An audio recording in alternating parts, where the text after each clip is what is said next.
Hare Krishna. Today is Tuesday, June 2nd, 4 p.m. Florida time. And I'm Lila Nanda Das. And today I will be interviewing Dhruvananda Prabhu, one of the very first devotees of Krishna that went to Brazil. Thank you, Dhruvananda Prabhu, for accepting my invitation. It's a great pleasure and honor to have you here with us. Thank you for having me. Okay. My first question is, what took you to Brazil? Tell me the events that led you to go to Brazil. I was in the Los Angeles ISKCON temple. I was the head pujari over there. And my friend, Siddha Sarupananda, was in Brazil. And he invited me to come down. And so I already had a passport because they were going to send me to Japan or India. So I decided to go to Brazil.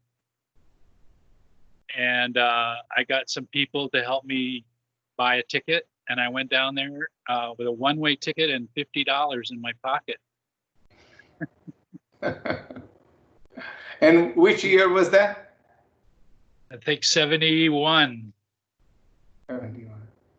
So $50 and a one-way ticket. Yeah. And where did you go to?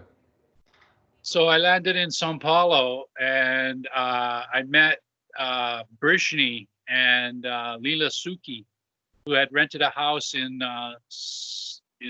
Bhutan. And Siddha Swarup was there. And I was only there for a day or two, and he suggested I go to Salvador. And so this is a funny story. He said that there's a yoga group in Salvador called the Filos de Gandhi, and that I should go down there and arrange to have the Swami come down and give yoga talks. So I went there, I got there. First day I got there, I'm in the old city, and I asked a policeman to show me where the Filos de Gandhi is.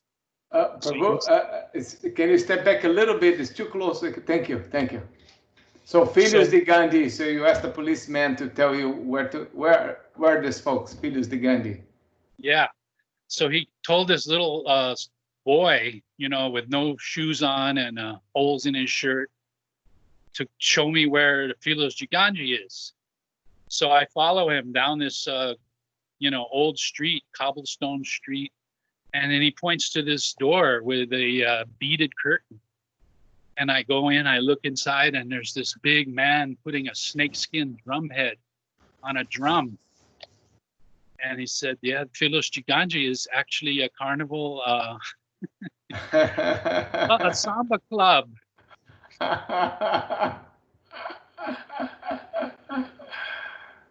So anyway, from that point on, I was on my own in.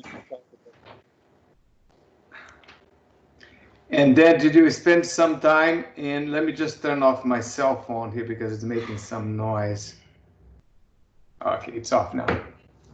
So you arrived in São Paulo, you stayed for a day or two and left for Salvador. Yeah, 30-hour bus ride. Oh, by bus? Yeah, I took the bus, and I met a very nice couple on the bus who didn't speak English, and I didn't speak Portuguese, but they invited me to have lunch with them when we stopped at various places to eat. And then we're almost to Salvador at like 4:00 in the morning. And they say, where are you going? And I said, I don't know. And they said, well, you can come stay with us. So they invited me to go to their apartment. And so they were a really nice couple. But unfortunately, a few days later, this guy's mother came into my room in their apartment, and she was all upset and crying and everything. And apparently this man had just been killed in a car accident. Mm. And so we got in the car to go to the hospital. And they finally realized, you know, like, who are you? What are you doing? So at that point, I left their company, and I went to this other man, a dentist who could speak some English, and I stayed with him for a few days. And then I was getting my mail at the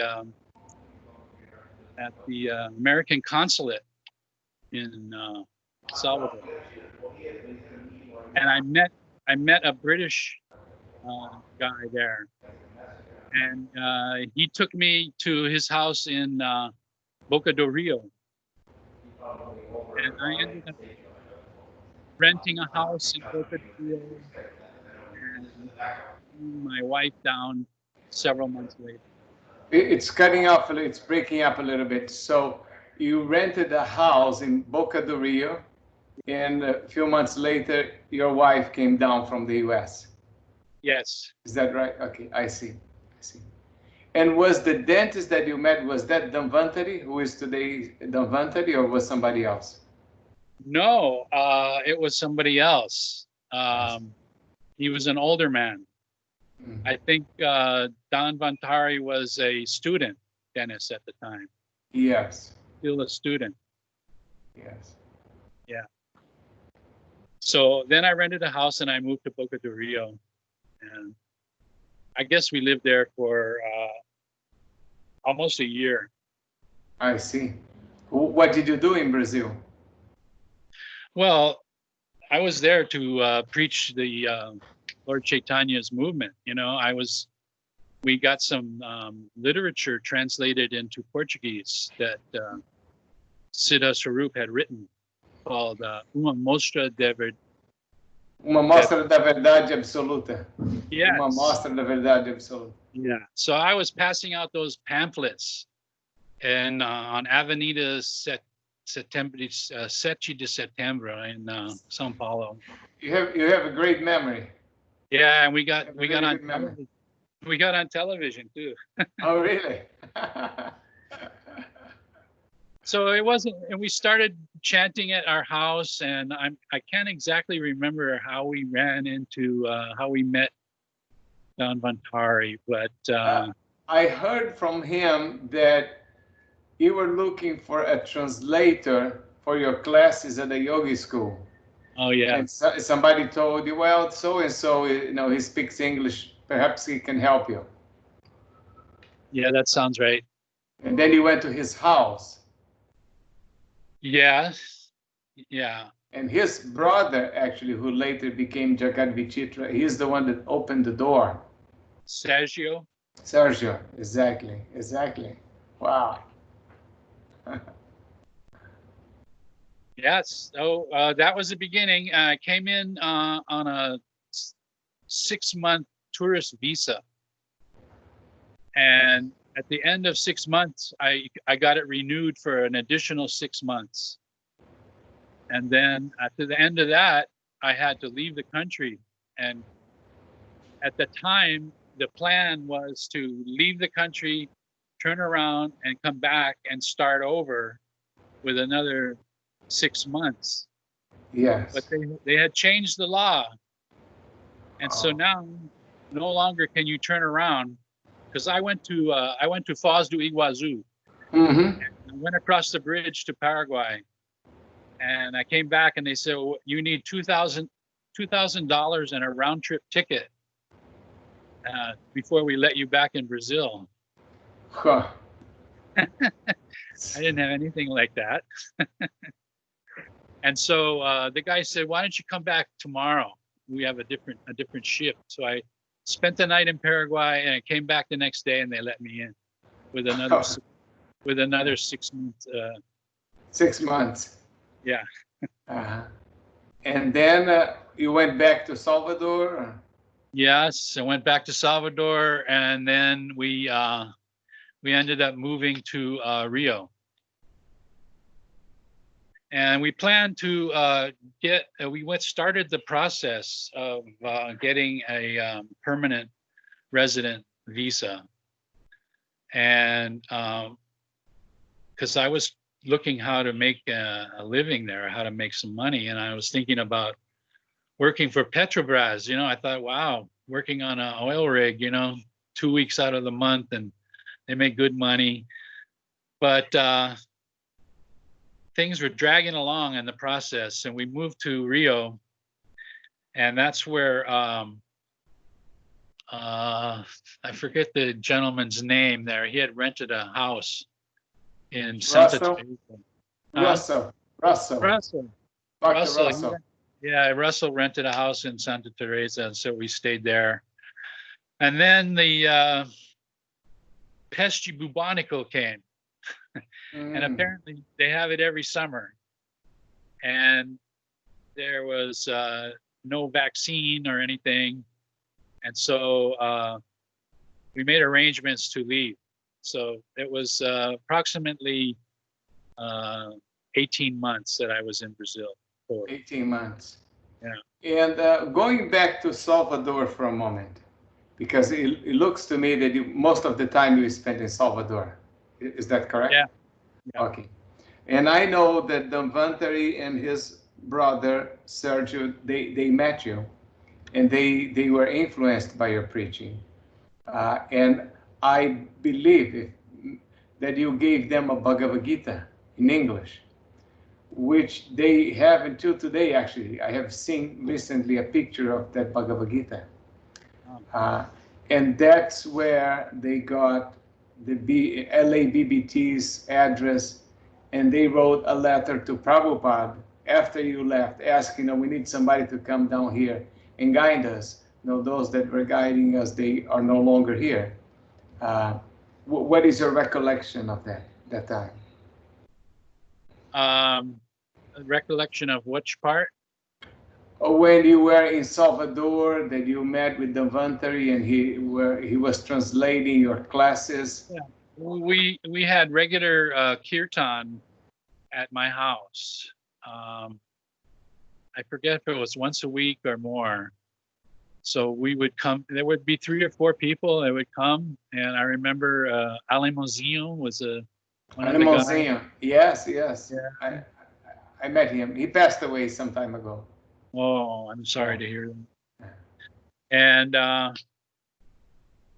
And we chanted. We didn't chant as a group in the park. I think I did that before we started having classes at the house. So, and then there was an older man called can't remember his name now. I'll think of it. I heard of him. I'm trying to remember his name as well, but I heard of him. He was a policeman, you know. Mm-hmm. And I don't know what he was, just trying to check us out or what, but he was really nice and he helped us out. And I told him about silk screening, you know, for T-shirts and things like that. So he made a silk screen cake and brought it to the temple, to the house. Yeah, so I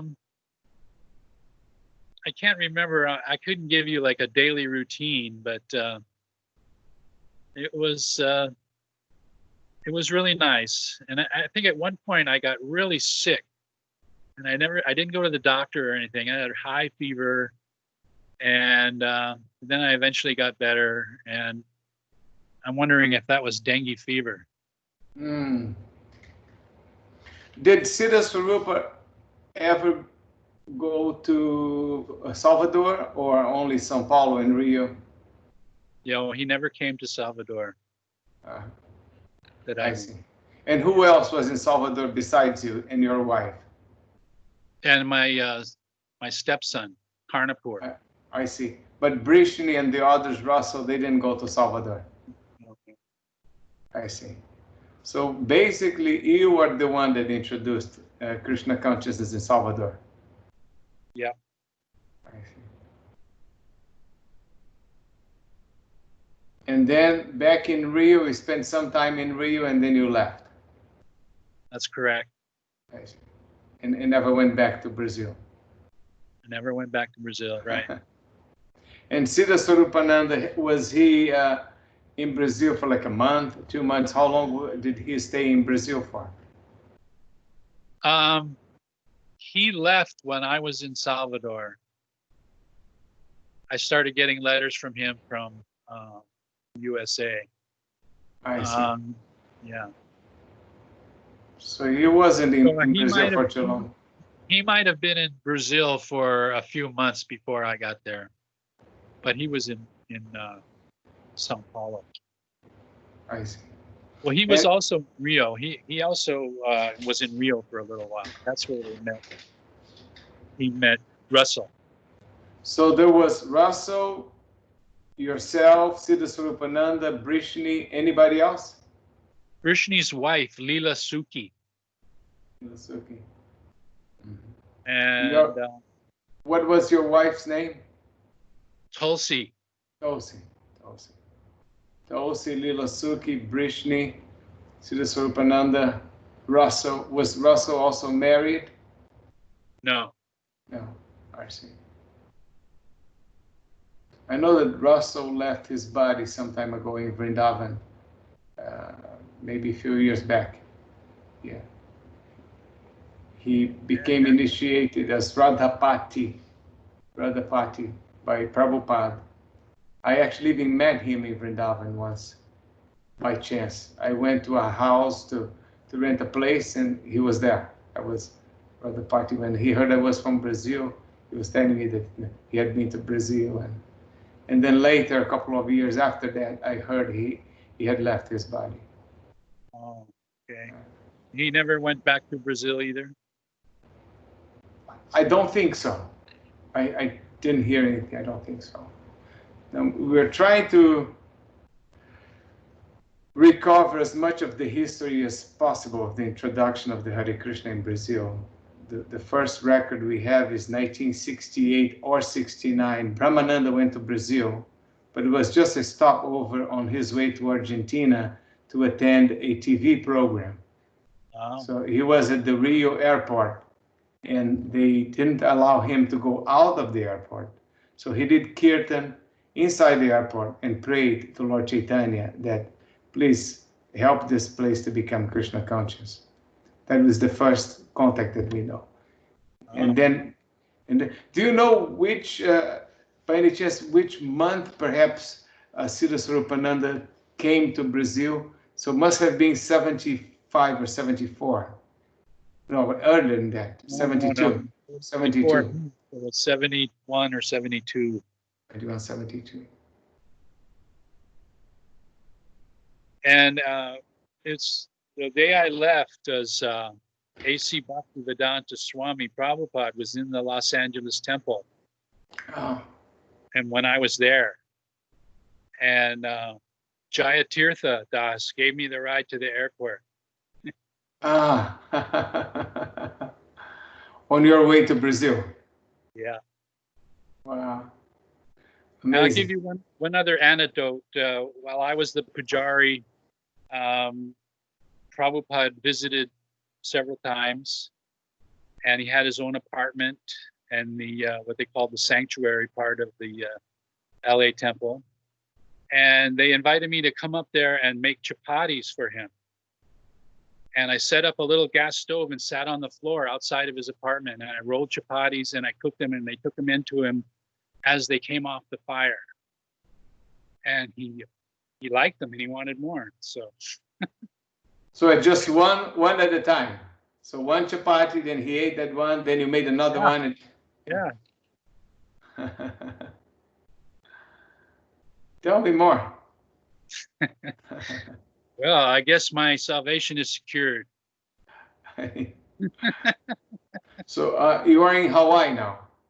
Yes. Where in Hawaii? On Oahu, the main island, and on the windward side, Kahalu. I live on a former nursery. It's about 8.5 acres. I'm just renting here. but it's out in the country. And Are you from Hawaii? no, I'm from Phoenix, Arizona, but I came to Hawaii when I was 3. I see. Is there a way to get in touch with Siddha Swarupananda so I could do an interview with him? I don't have any contact with him. You might try the Science of Identity Foundation. Science of Identity Foundation. I'll look them up online.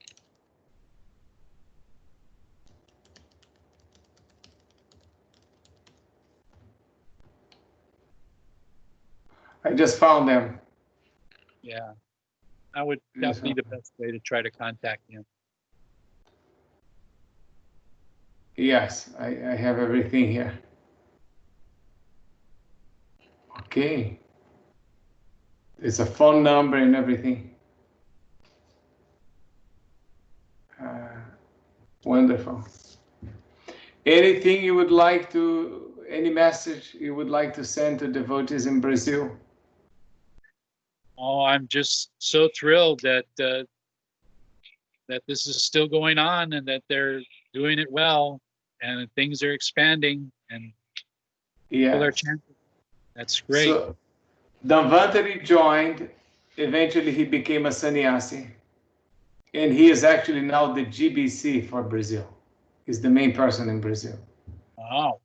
And you are the one responsible for, encouraging him to become Krishna conscious, or perhaps even introducing him on the path of Krishna consciousness. I'm not sure about the details. And his brother is also a devotee, Prabhupada disciple. His sister Shrinkala is also a devotee. Yes, you made a difference, Prabhu. You definitely made a difference. Well, I just a spark. I was there for a little while and then I left, so I can't take very much credit at all. Well, it's not the time, is the result of your visit, and the result was outstanding, that people became Krishna conscious and they made others Krishna conscious. Dhruvananda is a spiritual master, so he has many disciples himself. Everybody loves him. He's really a wonderful person.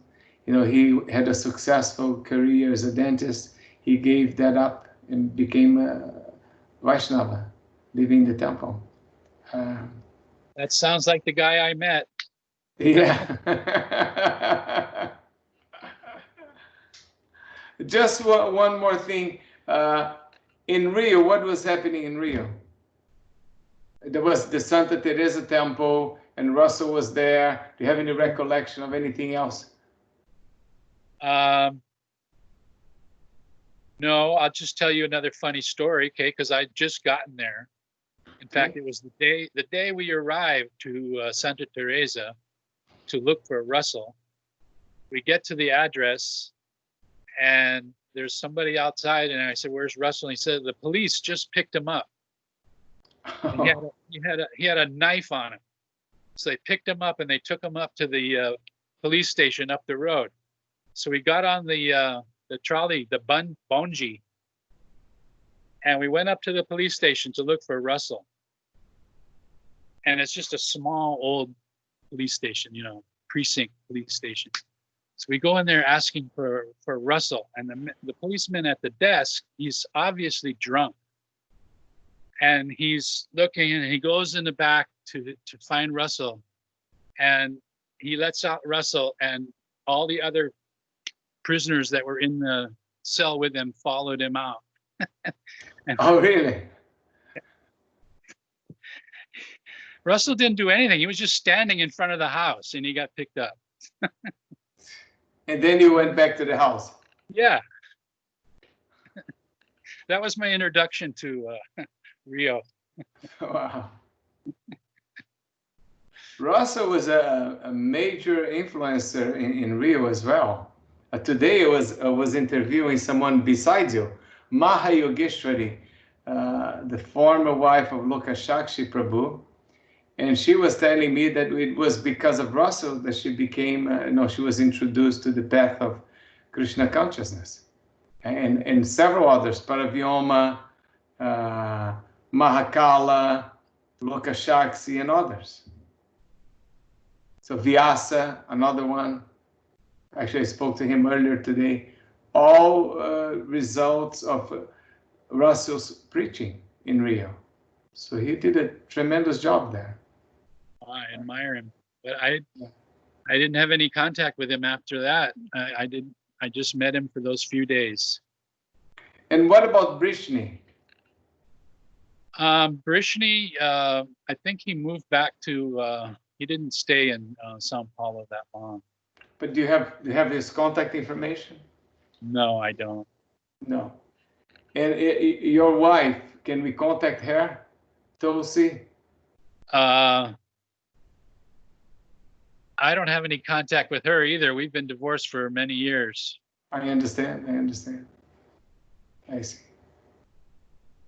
And Brishna's wife, what was her name again? Leela Suki. Leela Suki. By any chance, do you have her contact information? No, I don't. You don't. Well, on behalf of all of us in Brazil, I thank you sincerely for the service that you have done in Brazil. Dhanvantari is a good friend of mine. Dhanvantari has inspired me many times.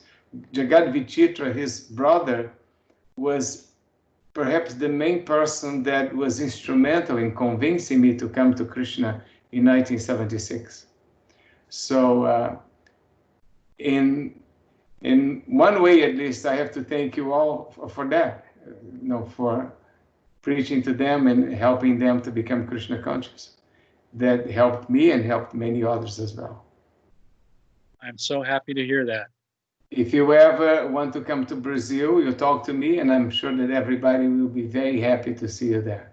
And they will give you a wonderful welcome. Oh, I thank you very much. I will definitely do that. Okay, yeah. It would be a good vacation. Not now, it's not a good time now. No. Another time. But okay. Is there anything you want to ask me? So you're in Florida now, or you have a temple? Yeah, Alachua, Florida. Yeah, we have a nice community here, about like 400 families. Wow. Yeah, it's nice. It's really nice. Are you from Brazil? I was born in Brazil. Yes. Yes. Well, we have many Brazilians coming to Hawaii to go surfing. Oh yes, definitely. Are So you a surfist also? I'm sorry? Do you surf as well? No, not anymore. I heard that Siddha Swarupananda was also a surfist. Yeah. I surfed with him. Oh yeah? In Brazil? No.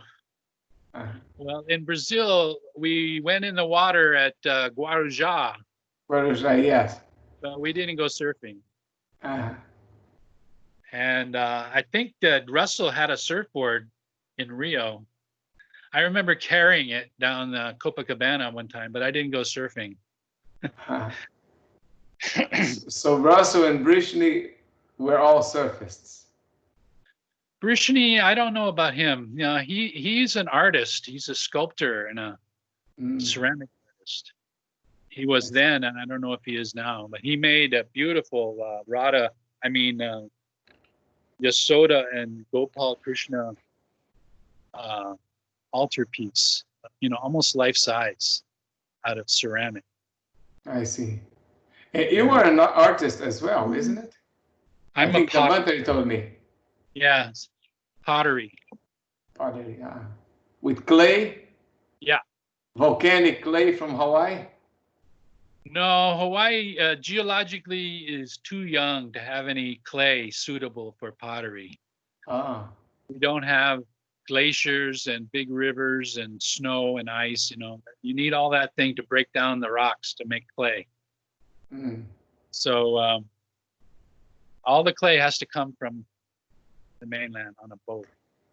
I see. I see. Oh, Dhruvananda Prabhu, how can I thank you enough for your service, for your compassion to the Brazilian devotees, for everything you have done. I know it wasn't easy to be in Brazil with $50 with no money and have to travel by bus from São Paulo to Salvador for 30 hours. I know how those bus trips are. I've been there. And especially coming from America on those days, Brazil is a lot different now, but I believe on those days was a cultural shock, to say the least. But you did that as a service, and your service yield fruits, wonderful fruits that we are seeing now and we'll be seeing more in the future. So on behalf of all of us, thank you very much, Prabhu, for all that you have done. Thank you. Thank you. Hare Krishna. Haribol. If you ever need anything, just call me. I will do that. Haribol. Hare Bol. Jaya Prabhupada. Hare Krishna.